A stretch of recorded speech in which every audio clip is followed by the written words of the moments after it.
सरकारी उच्च विद्यालय रंगामाटियार अष्टम श्रेणी छात्री अटे। मोर प्रोजेक्ट होउछि अम्ल परीक्षण। उद्देश्य साधारण सूचक आधारित अम्ल परीक्षण करने। उपकरण ग्लास, हळदी गुंड, सर्फ, लेंबू, छुरी, पानी, तुला, प्लेट और सादा पेपर। प्रथमे आमे तीनोटी प्लेट रे हळदी गुंड, सर्फ गुंड एवं लेंबू रस नेबु। एही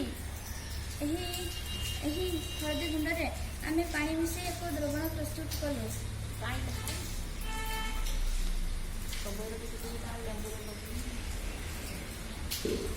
लेंबू रस प्रस्तुत कलु। आमे हळदी गुंड को गोटे सादा पेपर रे मडेइलु। से आमे पुणी लेंबू रस मडेइलु।